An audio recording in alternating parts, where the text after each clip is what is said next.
Berlin, 1945. Tandis que le Troisième Reich s'effondre sous les bombes soviétiques, une toile reste associée au bureau d'Adolf Hitler dans la nouvelle chancellerie du Reich.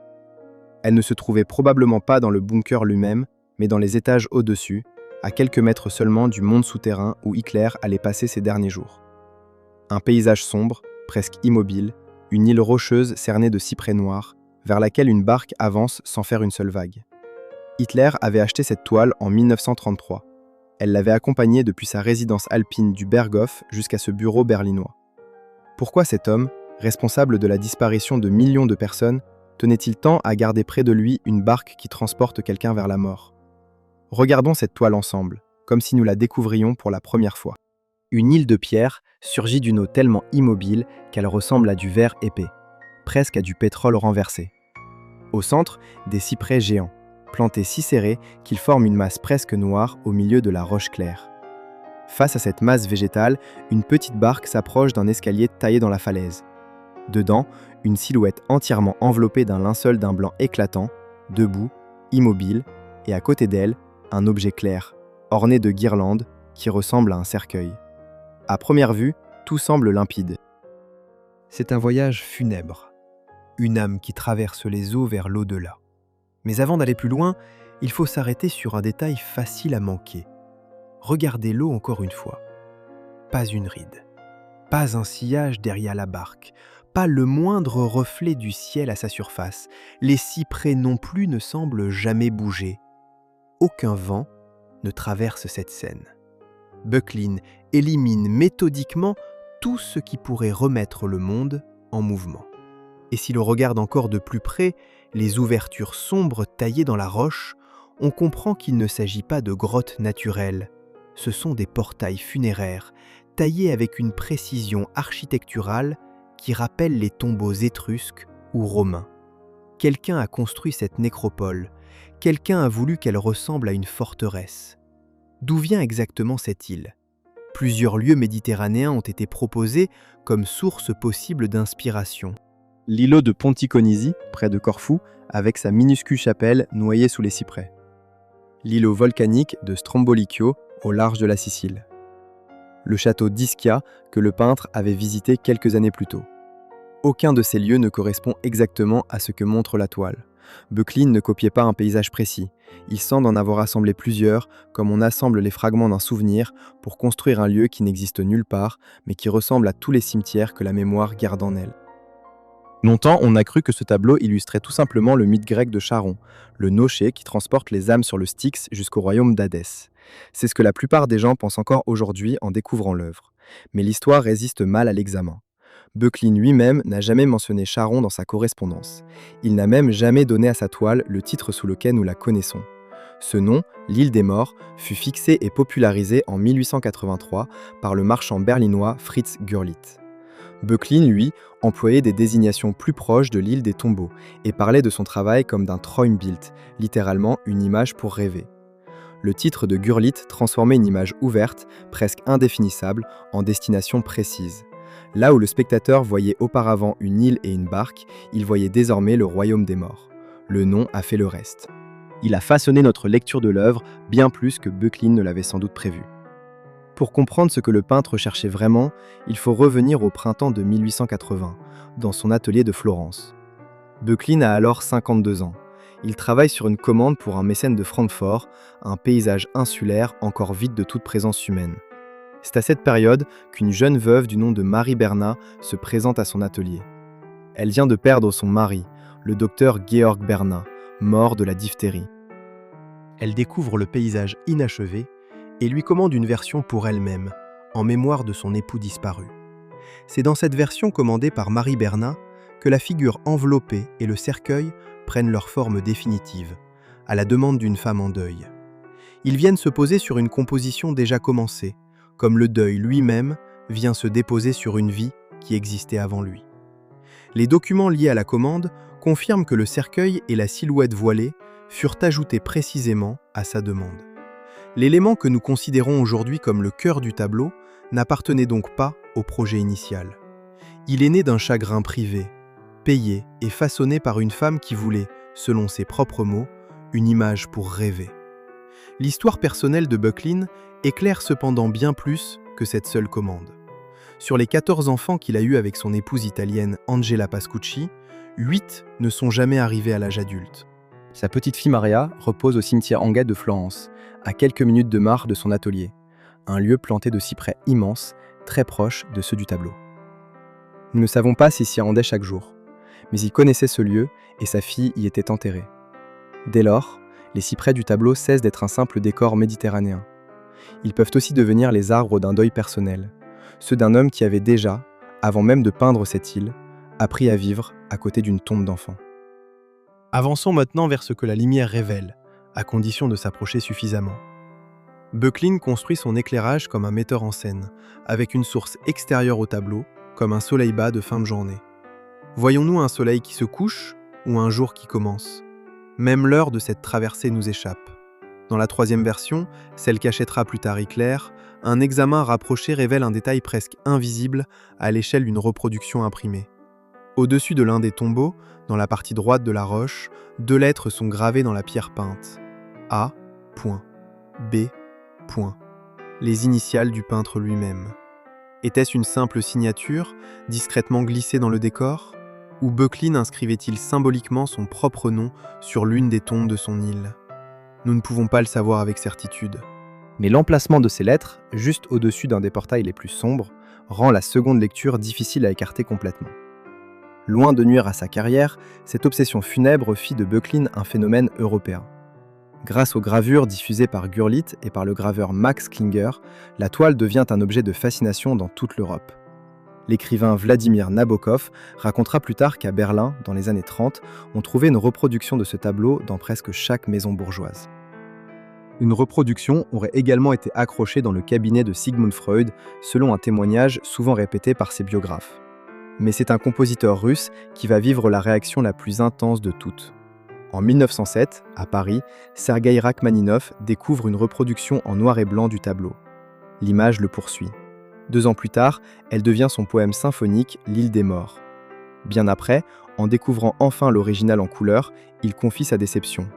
Selon lui, s'il avait vu la version colorée en premier, il n'aurait probablement jamais écrit sa musique. La couleur aurait dû enrichir l'image. Pour lui, elle l'a appauvrie. L'absence de teinte laissait davantage de place à l'imagination du compositeur, et donc à sa propre noirceur intérieure. À l'écoute de sa partition, la mesure irrégulière qu'il choisit donne l'impression d'une rame qui recommence sans cesse, comme si l'embarcation ne devait jamais tout à fait atteindre la rive. Il faut aussi s'arrêter un instant sur ce qui distingue cette toile de la peinture de son temps. Nous sommes dans les années 1880, en plein essor de l'impressionnisme français. Les peintres travaillent en extérieur, à coups de pinceau visible, pour capter un instant fugitif de lumière. Böcklin, lui, travaille en atelier fermé, avec des glacis successifs, une méthode qui l'éloigne radicalement des recherches impressionnistes, dominant alors l'avant-garde parisienne. Böcklin ne cherche pas l'instant fugitif, il construit une image qui semble avoir existé avant le spectateur et devoir lui survivre. Devant l'original, ce n'est pas le format qui impressionne. Elle est plus large qu'imposante, environ 80 cm de haut pour 1,50 m de large. Et sa puissance ne vient pas de dimensions monumentales. C'est la profondeur du noir, du vert sombre, du bleu presque minéral, une profondeur que les reproductions imprimées ne rendent jamais correctement.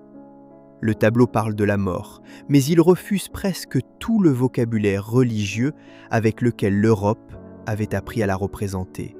Ni ange, ni croix, ni résurrection visible, ni lumière descendant du ciel. Le tableau ne montre aucune consolation chrétienne explicite. Il laisse ouverte la possibilité d'un au-delà, mais refuse de lui donner un visage rassurant. C'est peut-être là, plus que dans n'importe quel symbole caché, que réside la véritable étrangeté du tableau.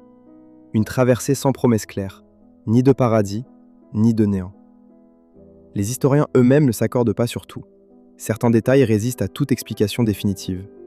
Le passeur, par exemple, ne correspond pas exactement aux représentations les plus familières de Charon, qu'on imagine souvent assis, ramant. Böcklin reprend peut-être la structure du mythe sans en reprendre les attributs précis. Pourquoi aussi la silhouette enveloppée dans le linceul reste-t-elle debout, dressée devant son propre cercueil, comme si elle observait sa dernière traversée plutôt que de la subir. Personne, à ce jour, n'a apporté de réponse qui fasse consensus. Dans les lectures ésotériques apparues bien après la mort de Böcklin, la figure blanche devient parfois un initié, un prêtre, participant à un rituel occulte, et l'île elle-même un territoire de savoir secret plutôt qu'un tombeau. Rien, dans les écrits ou les esquisses laissés par le peintre, ne vient appuyer cette lecture. Elle appartient davantage à la culture des interprétations qui s'est construite autour du tableau qu'à une intention documentée de l'artiste. Mais la tentation d'y chercher un code occulte est presque inévitable, tant l'œuvre semble, par son silence même, appeler toutes les explications possibles. Ce qui est mieux établi en revanche, c'est le parcours de la troisième version du tableau après sa création. Commandée par Gurlitt en 1883, elle passe entre plusieurs mains privées avant d'être acquise par Hitler en 1933. Nous savons qu'Hitler admirait Böcklin. Nous ignorons en revanche ce qu'il projetait exactement dans cette œuvre précise.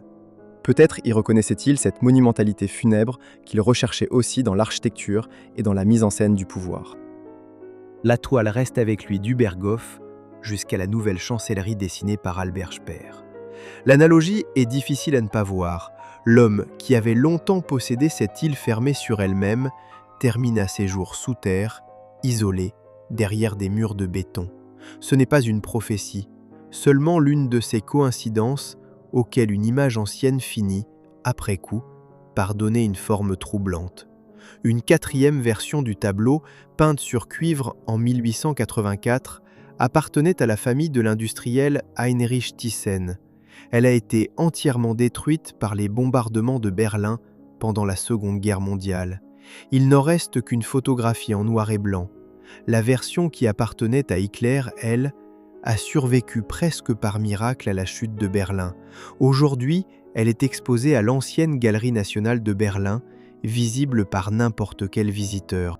Sa présence dans un musée public soulève une question délicate. Que devient une œuvre lorsque l'un de ses propriétaires les plus célèbres fut un dictateur? Rien, matériellement. Le pigment ne change pas. Mais notre regard, lui, ne peut plus tout à fait redevenir innocent. Revenons une dernière fois à ces deux lettres gravées dans la pierre. Au début de cette histoire, elles ressemblaient à une simple signature, glissée discrètement dans le décor d'un tombeau parmi d'autres. Après tout ce parcours, elles ressemblent presque à une épitaphe. Böcklin cherchait peut-être un lieu de repos pour lui-même, quelque part entre la roche et le silence. Sans le savoir, il l'a offert, sur cette version précise, à l'un des hommes les plus destructeurs de l'histoire. Böcklin lui-même a peint 5 versions autorisées de cette île, entre 1880 et 1886, et aucune n'est identique à une autre. La première, conservée aujourd'hui à Bâle, montre un ciel plus clair, presque nuageux, et c'est elle qui, à l'origine, ne comportait aucune barque. La deuxième, celle de Mary Bernat, aujourd'hui au Metropolitan Museum de New York, est la plus petite des 5 et la plus sombre dans son atmosphère générale. La troisième, celle que possédera Hitler, se distingue par ses initiales gravées dans la pierre. La cinquième, conservée à Leipzig, présente le ciel le plus menaçant de toute la série, avec des nuages lourds qui semblent sur le point de se refermer sur la Seine. Böcklin ne cherchait donc pas à répéter une formule. Il revenait sans cesse vers la même île, comme on retourne vers une pensée qu'on n'arrive jamais tout à fait à épuiser, en modifiant chaque fois la lumière, le nombre de tombeaux, la densité des cyprès.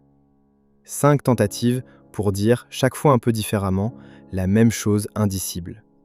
Ce que se transmettent les artistes qui ont repris cette image après lui n'est pas la forme exacte de l'île, mais sa fonction. En 1932, Salvador Dali en fait un délire surréaliste. Plus tard, Hans Rüdiger Giger, le créateur des décors du film Alien, en peint une ruine biomécanique et post-apocalyptique. L'écrivain américain Roger Zelazny emprunte le titre pour l'un de ses romans en 1969. Chacun conserve le passage vers l'île, mais remplace l'au-delà silencieux de Böcklin par ses propres visions. L'île change de visage à chaque génération. Ce qui ne change pas, c'est la barque et ce qu'elle promet. Plus étrange encore si l'on revient à l'eau elle-même, cette immobilité ne rend pas seulement la scène silencieuse, elle supprime toute notion de distance. La barque avance, Mais rien ne prouve qu'elle se rapproche réellement du rivage. Elle pourrait naviguer depuis 1 minute comme depuis 1000 ans. C'est peut-être cela, plus que n'importe quel symbole, qui rend cette traversée si difficile à quitter des yeux. Elle n'a ni début visible, ni fin certaine. À quoi nous ramène finalement ce paysage, une fois qu'on a traversé toutes ces couches? À une question très simple et terriblement universelle. Ni la richesse, ni le pouvoir absolu, ni même l'amour ne peuvent traverser cette eau immobile à la place de quelqu'un d'autre. Chaque personne franchit seule le seuil de ces tombeaux sombres. Un médecin allemand emporté par la maladie, une veuve en deuil qui cherchait une image pour rêver, un compositeur russe fasciné par une reproduction en noir et blanc, un homme retranché sous les décombres de Berlin. Tous, à un moment ou à un autre, ont regardé cette même barque avancer vers la même roche silencieuse. Peut-être est-ce précisément pour cela que la figure du linceul reste sans visage. Dès qu'un visage apparaîtrait, ce voyage appartiendrait à quelqu'un de précis, à une seule histoire, à un seul deuil. Sans visage, il peut appartenir à chacun de nous. Et pour vous, qui se tient vraiment debout dans cette barque, celui qui part vers l'île ou celui qui n'a pas encore réussi à le laisser partir?